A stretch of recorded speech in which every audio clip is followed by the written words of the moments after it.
โอเค อันนี้ก็คือนัตโตะเนาะอาหารที่ว่าเป็นอาหารมีชื่อเสียงของประเทศญี่ปุ่นเลยก็ว่าได้ ซึ่งตอนนี้เขาก็ได้คนห่วมคอนเทนต์เข้ามาโอเคนั่นแหละเอาง่ายๆคือวันนี้เขาจะมาลองมึงนะว่านัตโตะมันเป็นแนวใดเดี๋ยวถ่าย reaction แบบรีวิวให้เบิร์ก็คือทั้งสองคนยังโบเคยกินเลยหากับไปถาม reception มา reception มอบไม่ถูมาให้มอบอาวุธให้เราจะมากินลองเบิ่งโอเค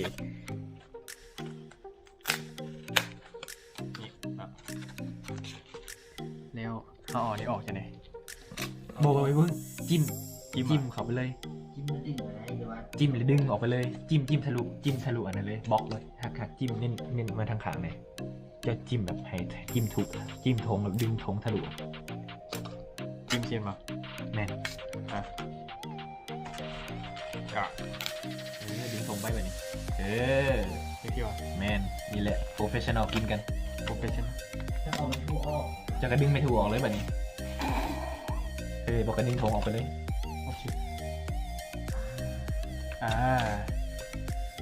มือแตะหน้าจอมันกันนะอีวถือมือไว้แล้ว ระวังเงียงนะเพราะว่ามันพอเขาจ่อหูไปเลยบอกเป็นยังไงบอกให้ขั้นที่จ่อหาจ่อแบบออกทางขางเอา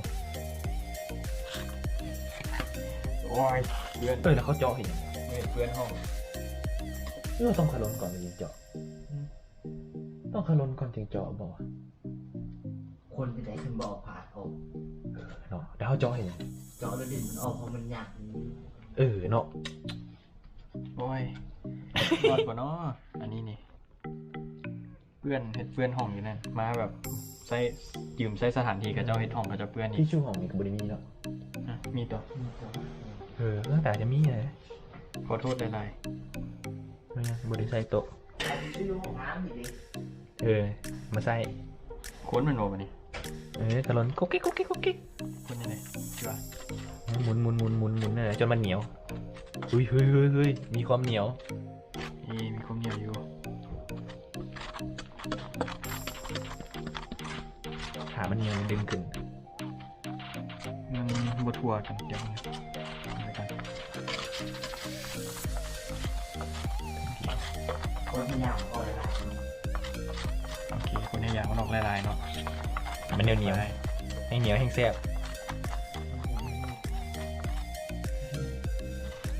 นี่ทีเป็นคนหักแตกมันแบบนี้ กินบูเบิร์ต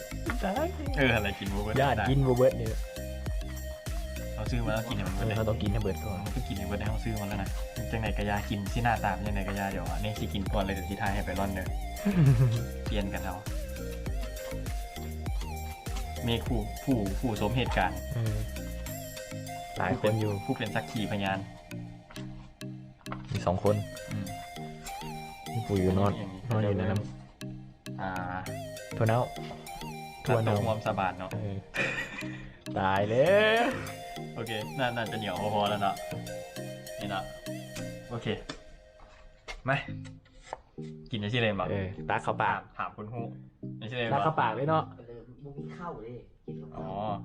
ข้าว กินโซๆเลยนี่ คำใหญ่ เอาคำโต ๆเดี๋ยวเหรอ ๆแซ่บบ่เป็นอะไรอุ้ยเอาเรื่องว่ะแซ่บหรืออะไร มันแปลก มันแปลกๆมันเทียบยังได้เนี่ย ๆเค็มๆกระทัวเนา ทั่วเน่า น้องเค็ม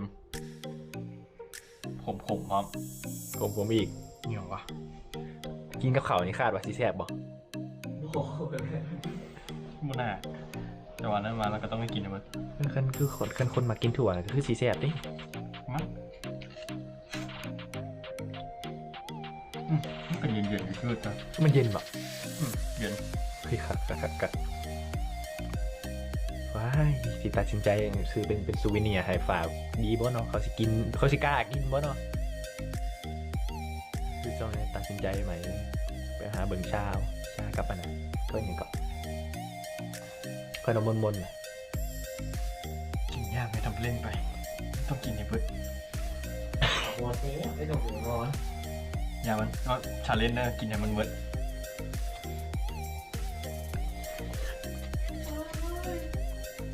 ซ่บขนาด ใช่ผัก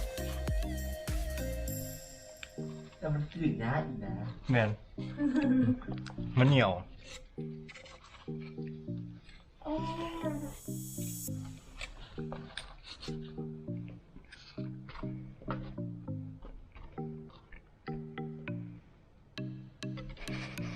ไปหิวบ่ชิวก็สิบ่รอดเลยนี่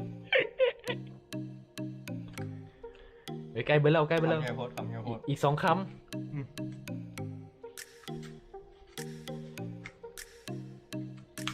เอาวะ ำก็บ่ได้มีกลิ่นเลยเขาว่าคือมัน smell bad อะ กับมันกับสมิลแบดอยู่เวลาเขากินเข้าไปมันก็มีกลิ่น มันขึ้นดังว่ะ แมน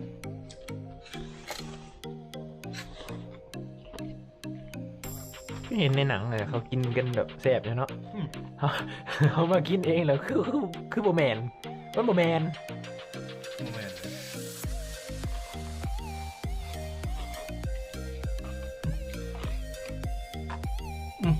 วิ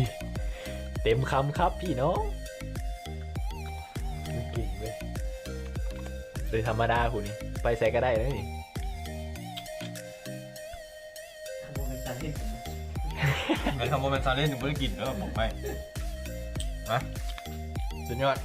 ต้องลองทุกคนต้องลองต้องเลย